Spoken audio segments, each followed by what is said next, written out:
Welcome, ladies and gentlemen, to another episode of Cinema Gems here with your host Aaron Kramers and Arigato guys, Thomas McClellan. And tonight's review, we're going to be reviewing the 2001 Yakuza film directed by Takashi Miike, Ichi the Killer.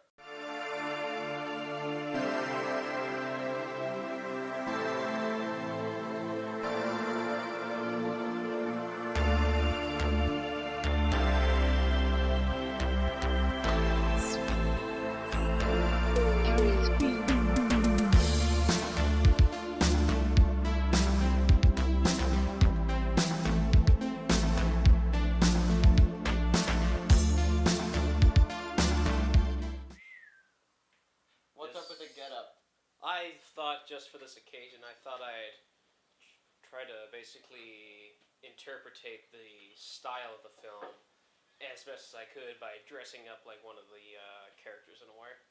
Well, unfortunately, I don't have the flamboyant colors of the main Yakuza dude. Kakihara? That's my favorite character in the film. I don't know what it is about the guy because he's a sick, sadistic weirdo, but yet he seems to have his own principle also. What's the movie about? Well, I suppose we should explain that this film's about... I think it's about this Yakuza boss that goes missing or something. Yeah, and an enforcer who may or may not be also the boss's lover is looking for them, for the person responsible for the boss's missing. And a lot of people are saying that the guy responsible for this might be this feared, what would you say, vigilante kind of? He's more like a human weapon. A human weapon who just so happens to be our titular character, Ichi. Ichi the Killer, yeah. What does Ichi stand for again? It's Japanese for one. That explains the costume now, because there's this big one on his back, and I was like, what is that for? Is that Japanese hockey equipment? Or something? Yeah, maybe. But, besides that, it's essentially kind of like a mix between a Japanese gangster film and a horror film in a way, pretty much. It is one of the inspiration for Eli Roth. Oh, really? Yeah, for Saw. Not Saw. Not Saw. For Hostel, right? Hostel. Huh. Hostel. Yeah, I can totally see that, especially during the infamous torture scene with the guy who has the hooks in his back. Watching that right there, it gave me so many flashbacks to say like Hostel or Saw or any of the sort of numerous modern torture porn films in a way. Yeah. But besides that, what else can we talk about per se? It was based on a manga. It was based on a manga? Really? Yes. Do you know the name of the manga? Yeah, I think it was just... It was just Ichi the Killer? Yeah. Is it just one series? Is it like a whole thing going on? Like, it was a manga, then it became like there was a prequel movie, well, two prequels. Really?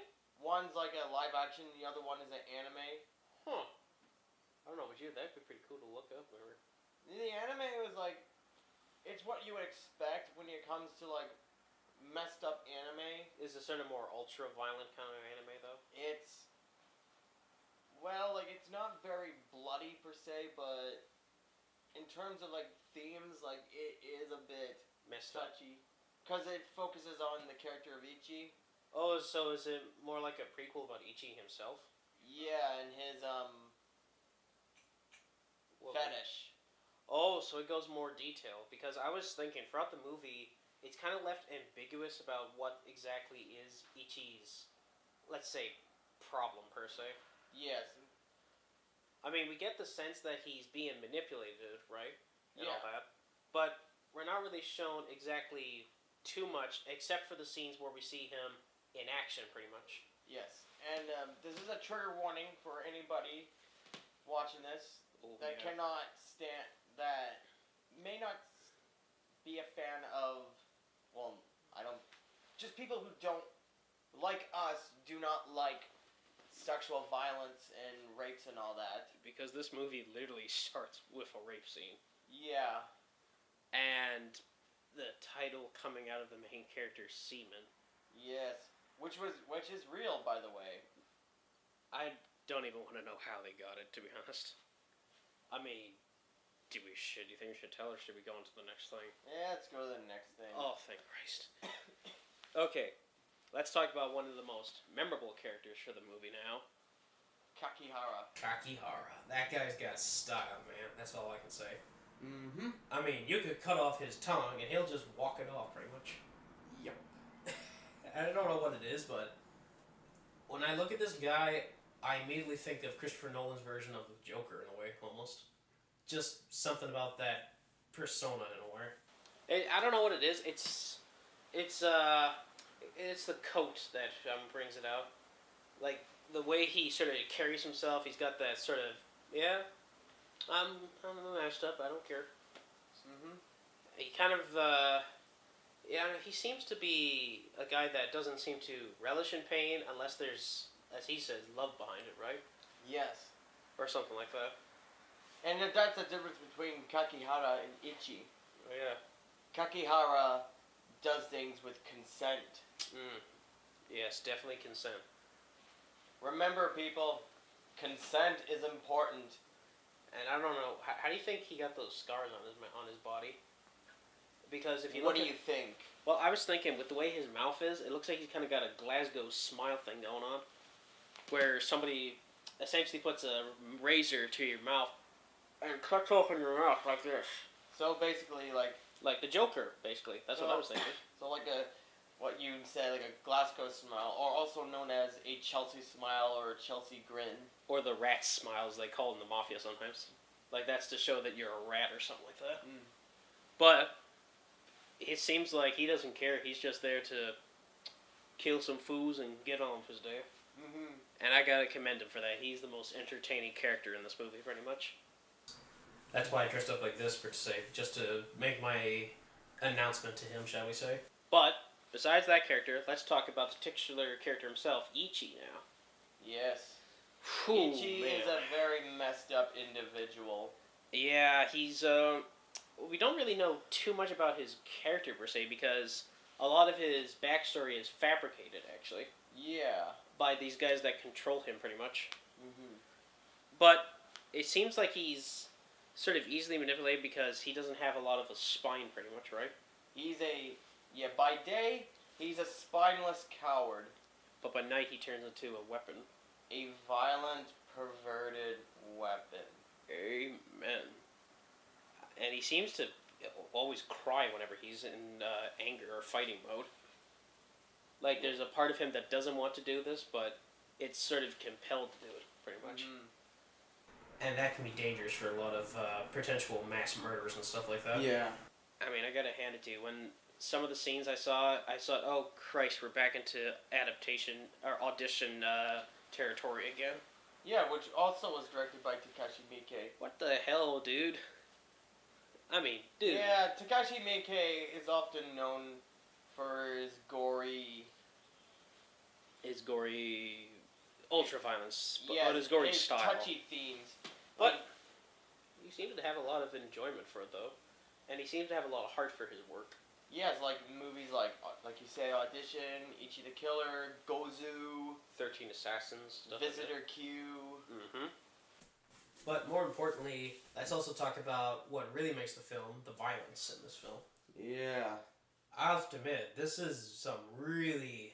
It's not like too over the top, but man, is it gruesome. Yeah.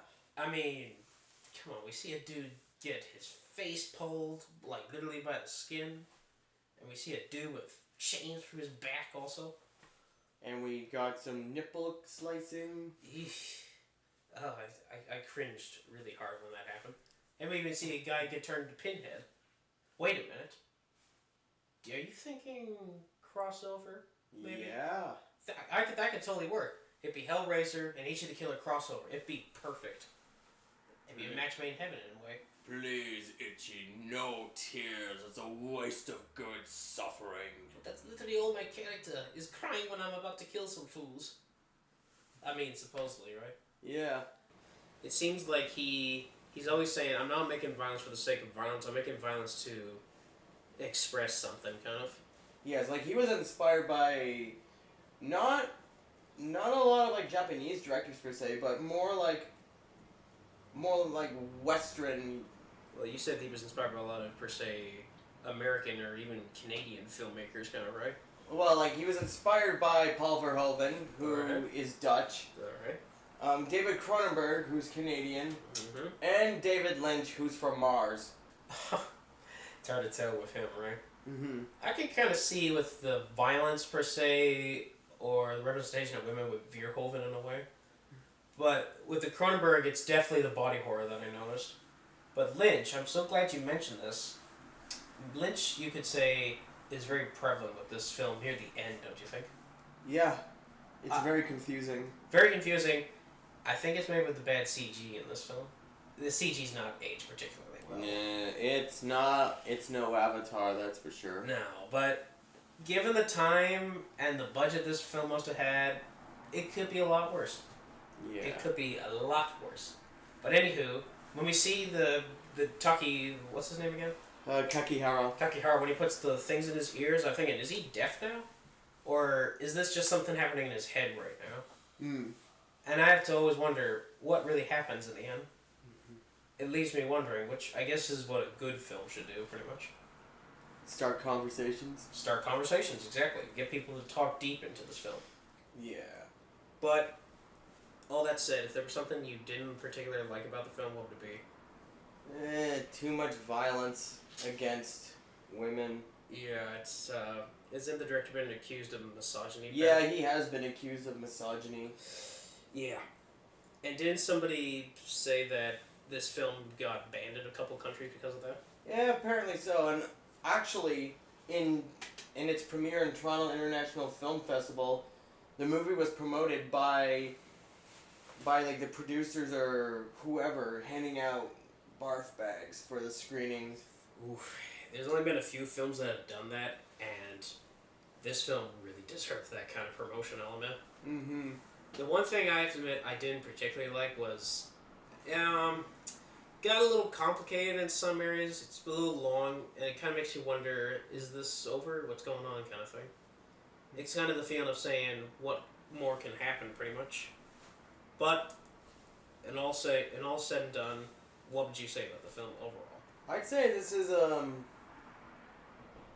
one of like the movies that Takashi Miike is often known for, but I have a love-hate relationship with it, honestly. Mm.